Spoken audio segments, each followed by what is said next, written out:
Class 11th class है। हम आपको काव्य खंड से पाठ 3 तुलसीदास पढ़ा रहे थे, जिसमें हमने तुलसीदास का जीवन परिचय, भरत महिमा, कवितावली, गीतावली पढ़ा दिया है। आज हम आपको उसके आगे से पढ़ा देते हैं, जो कि दोहावली है।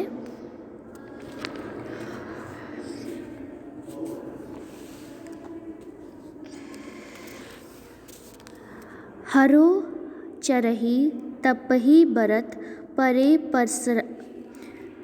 पसराही हाथ तुलसी स्वार्थ मीत सब परामर्थ रघुनाथ। यहाँ पर तुलसीदास जी ने सारा संसार स्वार्थ का मित्र है, परामार्थी तो केवल प्रभु श्री राम है, जो हर समय दीन पर प्रेम करते हैं। तो मतलब यहाँ पर तुलसीदास जी ने सभी संसार को स्वार्थी बताया है और केवल श्री रामचंद्र जी को परामार्थी बताया, जो बिना स्वार्थ के ही हमारी रक्षा करते हैं और हमेशा गरीबों की सहायता करते हैं। ऐसा यहाँ पर तुलसीदास जी ने कहा है। वृक्ष पर हरे भरे होते हैं, वृक्ष जब हरे भरे होते हैं तो पशु पक्षी उन्हें चर लेते हैं। जब वे सूख कर जलते हैं तो लोग उसे तापते हैं, और जब फल से युक्त होते हैं तो लोग हाथ फैलाते हैं। इस प्रकार दुनिया तो स्वार्थ की मित्र है, मात्र एकमात्र प्रभु श्री राम है, जो परामार्थी हैं, जो बिना किसी स्वार्थ के दीन दुखियों से प्रेम का भाव या स्नेह करते हैं। तो मतलब यहाँ पर बता रहे हैं कि जैसे हरे भरे पेड़ होते हैं तो उन्हें पशु पक्षी चर लेते हैं, और जब वे सूख कर पत्ते सूख जाते हैं तो लोग उन्हें जलाकर ताप लेते हैं। तब आग जलाकर उन्हें, ठंड में जैसे हम आग जलाते हैं तो उन्हें तापते हैं, तो वैसे ही जब वे पेड़ होते हैं, यहाँ पर एक पेड़ का उदाहरण दिया जा रहा है कि कैसे लोग स्वार्थी होते हैं। कि जब पेड़ हरे भरे होते हैं तो लोग उसकी पत्ती अपने गाय या जानवरों को देते हैं, और जब वे सूख जाते हैं तो उसकी आग जलाकर हम आग को तापते हैं, और जब वह पेड़ फलों से युक्त होता है तो लोग हाथ फैलाते हैं और उस फल को तोड़ते हैं। इसी प्रकार संसार में सभी लोग स्वार्थी हैं, केवल एक प्रभु श्री राम हैं जो परामार्थी हैं, जो बिना किसी स्वार्थ के ही दीन दुखियों से प्रेम करते हैं। जब व्यक्ति सुख सुविधा से संपन्न होता है तो लोग उसे कुछ पाने की आशा में उसी के चारों ओर घूमते रहते हैं। मतलब जब यहाँ पर एक और बात कही गई कि जब व्यक्ति के पास बहुत सारे पैसे होते हैं, सभी सुख सुविधाएं होती हैं, तो क्या होता है कि लोग उसके चारों तरफ रहते हैं, हमेशा उसके पास कोई ना कोई रहता है। पर जब विपत्ति का समय आता है, कष्ट का समय आता है, तो जो उसके साथ रहते थे वे लोग क्या होते हैं कि उससे दूर खड़े होते हैं, और जब संपत्ति रूपी फल से लदा देखते हैं तो हाथ पसार कर मांगने लगते हैं।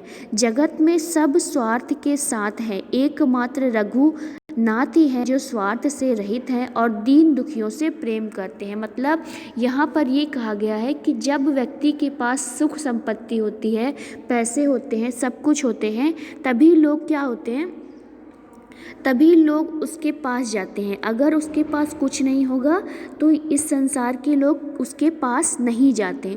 पर जो श्री रामचंद्र जी हैं वो पैसे वाले के पास ना जाकर हमेशा जो गरीब होते हैं, जो दुखी होते हैं, जो दीन होते हैं, उनसे ही प्रेम करते हैं। मतलब अगर हमारे पास पैसा है तभी हमसे कोई प्रेम करेगा, अगर पैसा नहीं है तो फिर कोई हमसे प्रेम नहीं करेगा। जैसे कि श्री रामचंद्र जी हैं तो वे कैसे हैं, वे परार्थी हैं, स्वार्थ नहीं है, एकदम स्वार्थ से दूर हैं, स्वार्थी ना होकर वे स्वार्थ रहित हैं। तो वो क्या करते हैं कि दीन दुखियों की सेवा करते हैं। अगला है मान रखिबो मंगिबो पियसो नित नव नेहु तुलसी तिनऊ तब फेबे जो चातक मत लेहु। यहाँ पर तुलसीदास जी ने चातक के प्रेम का आदर्श मानते हुए उसे स्वाभिमानी, एक निष्ठा और निष्ठावान प्रेमी निरूपित करते हुए कहा है कि आत्मसम्मान की रक्षा करना, प्रिय से कुछ मांगना और उसे नित्य नवीन प्रेम करना, ये तब शोभा पाते हैं जब व्यक्ति चातक का अनुकरण करता हुआ चातक की प्रेम पद्धति को अपनाए। अर्थात चातक स्वाति नक्षत्र का जल ही पीता है, अन्यथा प्यासा मरना पसंद करता है। मतलब जो चातक नामक पक्षी होता है तो वो क्या करता है, वो केवल स्वाति की जो नक्षत्र होती है उसी का पानी पीता है, अन्यथा अगर वो स्वाति नक्षत्र का पानी नहीं पिएगा तो वो प्यासा ही मर जाएगा। यह जल वह चोंच उठाकर पीता है। इसी प्रकार आत्मसम्मान की रक्षा करता है और मेघ जल ना बरसावे तो भी उसका प्रेम घटता नहीं है, इसीलिए वह आदर्श प्रेमी होता है। तो मतलब यहाँ पर कहा गया है कि व्यक्ति को हमेशा आत्मसम्मान की रक्षा करना चाहिए और उसे प्रिय से कुछ मांगना और उसे नवीन प्रेम करना, ये तब शोभा पाता है जब वह चातक पक्षी के समान होता है। जैसे चातक पक्षी क्या होता है कि चाहे अगर वह स्वाति की नक्षत्र का पानी नहीं पिएगा तो वह प्यासा ही मरना पसंद करता है, क्योंकि उसके आत्मसम्मान की रक्षा होती है। वह स्वाति के नक्षत्र की बूंदें कैसे पीता है, अपने चोंच को उठाकर पीता है।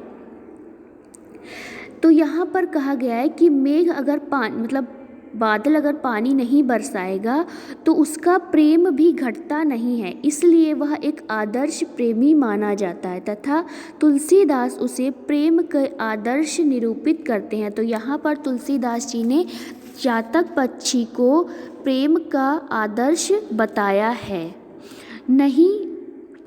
नहीं जाचत नहीं सग्रही, शीस नहीं नाही लेई, ऐसे मानी मंगने ही को बरिद बिन देई। यहाँ पर चातक जो पक्षी होता है, मतलब जिसको पपीहा बोलते हैं, उसे प्रेम का आदर्श मानते हुए तुलसी जी उनके अनुकरण की प्रेरणा करते हुए कहते हैं कि चातक ना तो मांगता है और ना ही संग्रह करता है और ना ही सिर झुकाकर लेता है। ऐसे स्वाभिमानी याचक को भला बादल के बिना कौन जल देगा। मतलब जो चातक पक्षी होता है वह तो ना तो किसी से मांगता है कुछ, ना ही किसी से संग्रह करता है, मतलब ना ही किसी के आगे गिड़गिड़ाता है, और ना ही सिर झुकाकर जो स्वाति नक्षत्र की बूंदें होती है तो ना ही उसे सिर झुकाकर पीता है। ऐसे स्वाभिमानी याचक को भला बादल के बिना और कौन जल दे सकता है। कहने का अर्थ यह है कि चातक एक आदर्श प्रेमी है। यह कभी बादल से जल की याचना भी नहीं करता। जब स्वाति नक्षत्र के बादल जल बरसाते हैं तो यह केवल 2-4 बूंदें ही पीता है। मतलब कि यह जो पक्षी होता है यह कभी भी बादल से प्रार्थना नहीं करता कि तुम पानी बरसाओ, ठीक है। तो वो क्या होता है कि जब स्वाति नक्षत्र में बादल बरसते हैं तो यह जो पक्षी होता है यह केवल 2-4 बूंदें ही पीता है, कभी उस जल का संग्रह नहीं करता और सिर झुकाकर कभी भी वह पानी नहीं पीता। वह आत्मसम्मान के साथ अपनी चोंच को उठाकर जल पीता है। इस प्रकार स्वाभिमानी याचक को भला बादल के बिना और कौन दे सकता है। मतलब कि वह इतना स्वाभिमानी पक्षी होता है कि उसे बादल के सिवा और कोई जल दे ही नहीं सकता। चरण चोच लोचन रंगो, चलो मलाली चाल, चीर नीर विवरण समय, बक उघदत तेहि काल। यहाँ पर तुलसीदास जी ने कहा कि भले ही कोई बकुला अपनी चोंच नेत्र रंग ले और हंसी जैसी चाल चलकर लोगों को भ्रमित करने का प्रयास करे, किंतु जब क्षीर नीर विवेक का समय आता है तो वह प्रकट हो जाता है कि कौन हंस है और कौन बकुला। तो यहाँ पर बताया गया है कि अगर हम अपनी वेशभूषा बदल देते हैं तो क्या होता है कि हम अपनी वास्तविकता जो स्वरूप है वो नहीं खो सकते। कि जैसे कि बकुला और हंस, बकुला भी सफ़ेद होता है और हंस का जो शरीर होता है, जो रंग होता है वो भी सफ़ेद होता है। अगर बकुला अपनी चोंच को, बकुला की जो चोंच होती है, जो मुंह होता है उसका चोंच आप लोग जानते होंगे, तो उसकी जो चोंच होती है उसका अगर रंग बदल दे और उसकी चाल बदल दी जाए तो लोग भ्रमित करने का प्रयास अवश्य करेंगे, किंतु समय आने पर वह प्रकट हो जाएगा। मतलब कि हो सकता है कि जब बकुला अपनी चाल बदल दे, अपनी चोंच का रंग बदल दे, तो लोग उससे भ्रमित तो हो जाएंगे, लेकिन समय आने पर उसका जो सच है कि वो बकुला है या हंस, तो वो सामने आ ही जाएगा। तो इसलिए वास्तविकता जो होती है वो कभी ना कभी सामने आ जाती है। कुछ दिन लोगों को विश्वास नहीं हो, मतलब कुछ दिन लोग भ्रमित हो जाएंगे कि वो क्या चीज़ है, पर समय आने पर सभी को ज्ञान हो जाएगा कि व्यक्ति कैसा है।